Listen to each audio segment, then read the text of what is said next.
Guys, welcome back. I'm CrazySharp, Mike Emler, and this is the Tepe Designs TS175 by Two Sun Knives. This is what we're going to look at today, just as soon as you guys check out that logo.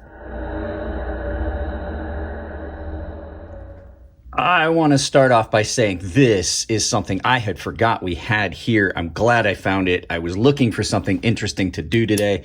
And so I put this in my pocket for first day carry. And I got to say, this thing is a beast. It looks so retro. And it looks like something out of like an old piece of machinery from like World War II. It's got that look, that feel, everything's softened and everything, where it just feels like it's been worn to a point where everything's soft. But let's go ahead and let's take a look at some real quick size comparisons, just so you guys can see what a beast this is. And then we'll look at the good things I've noticed today and the bad things I've noticed today, and then send you out about your day. So let's get that first size comparison, which is going to be the Microtech DOC, which is not a small knife. So you can see almost 1-for-1. Big knife right here.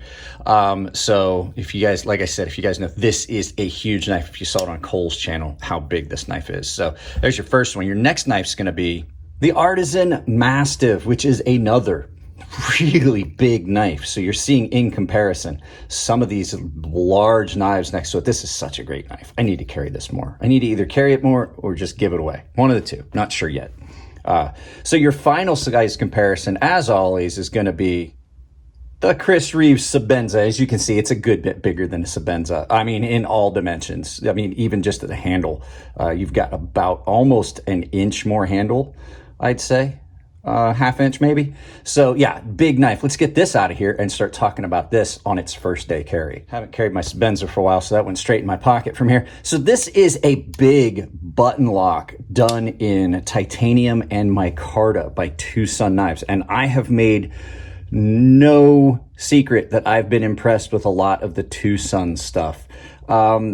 This is the TS175 in D2 steel. It is a Tepe design. The micarta on this is really good.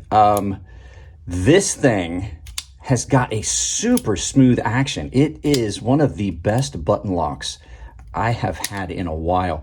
I don't necessarily like the deployment when you push the button, but the thumb studs, as I miss them, the thumb studs on this are really good. So let's go ahead and talk about the good stuff about this knife. So like I said, super good thumb studs on this. They are not an issue as far as size when it would come to sharpening, but they are huge, and it allows you to get really good purchase, which is good because that is a big blade. Button lock on this is done really well. It's the first of the button locks I've seen from Two Sun. And one of the things that I really want to mention, and I said this in the intro, is this thing feels antique.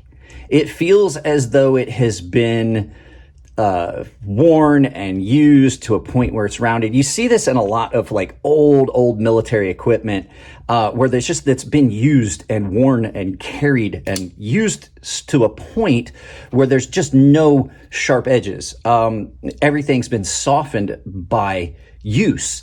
And they did a really good job in putting that into this. This looks very antique, if you want my opinion. This looks World War II-esque. You've got the really worn burlap micarta that looks really good. All the softened points, like I said, it looks like something that you would see that your grandfather had in his barnyard shop. The blade on it is done really well. It is in D2. It is not super thin behind the edge, but it is ground rail, especially when you consider how thick that blade stock is. It comes down.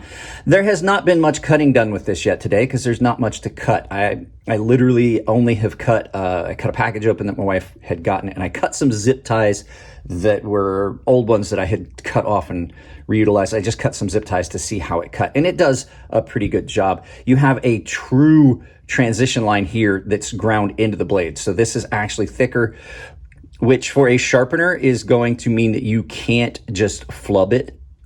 If you're going to resharpen this, you have to marry that up exactly. Sometimes that can be an issue for less experienced people. It's always easy to get your transition done and marry it up and keep it even when there's no line to give you a point. You just kind of keep it married up. With this, you've got to make sure you're on it. But the nice thing about that is it gives that part of the blade a little bit of extra strength that you don't get in a lot of other knives, because it truly is thicker right at that point than it is on either side of it. So it gives that a little bit more resilience. As far as in hand, it feels unique in hand. At first, I was not real sure how I felt about it. It's one of those knives that's a lot like the Koenig Arius, which I love, but has this big upsweep that kind of pushes me down in here. But the fact that everything's so softened, it doesn't feel sharp. I like the fact that they didn't do any jimping. So there's no jimping for aesthetic purposes. And if you're not going to have jimping that is functional, I'd rather you just leave it off, which I like. I don't necessarily have to have jimping on anything, especially when you look at, the way it grips in hand. I don't need jimping on this. So the lack of jimping is great. There is no lanyard hole, which is another thing that I like so far. And like I said, the action on this is really, really good. I have not done anything to this. I haven't taken it apart to clean it, none of that. I usually don't like to take button locks apart, just because that little spring can be a pain to get back in place with these big hands. But yeah, overall, so far, very few things that I have found that I don't like. I will tell you about the couple that I have. So let's go ahead and get into the bad stuff in just a second. Sorry guys, as always, I forgot two things that I did want to mention. The action on this, I know I talked about it, but the action on this is stellar. It is frictionless in such a big knife. The other thing that I wanted to talk about was the weight. It is not heavy for as big as this is. Now, don't get me wrong, it's heavy, but it's not as heavy as I would expect looking at it. And then one final thing that they did that I do like is the placement of the button. It's nice and smooth, but it's not too smooth. Like, you know where it's at. You can get on it.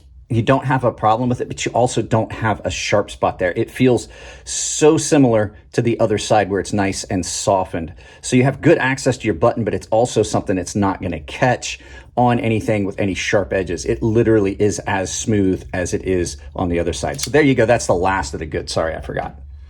So with the good, there's always some bad. And there's only a couple things about this I will say that I'm not a super big fan of. I wish that this was a drop point. I think that a drop point would go so much better with the aesthetic of this knife being more of, it looks antique. This looks like it came out of the trenches of World War II. It really does. And if it had more of a traditional style blade, a drop point, maybe a clip point, I think a clip point on this would look amazing. I would have been a lot happier. I never have been a fan of the American style Tonto. I've said that a bunch of times. Not a big fan of it. Next thing that I'm not a super big fan of, the choice of steel. This is something that I really like, and I wouldn't want it in D2 steel. D2 steel is an okay steel, but I can already feel there's some spots on it that have tried to, you can see there's a little bit of rust there. And stuff like that. And that's how it came. So there's some problems. There's some rust and a little bit of pitting there. You're going to run into less corrosion resistance in D2 steel. 14C28N would have been great in this. Next is, while I said that it's not bad, like the Koenig Arius pushes my hand up into a sharp spot, this still feels unusual. I may over time get used to this, but it's very, very bulky back here. I will say though that it feels really secure in hand. So that's that.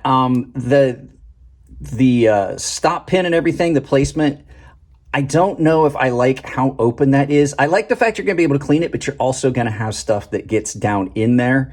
I wish this wasn't quite as open. I don't know how they could have done it, but I do know that I wouldn't want to gum up the works in this button lock. That's been a problem I've had with button locks in general that I've owned, is over time they get nasty. Now, you can't take them apart and clean them. I do know that. I don't have a problem with that. I just, like I said, I don't enjoy taking a button lock apart because you have to deal with the spring underneath that plunger lock.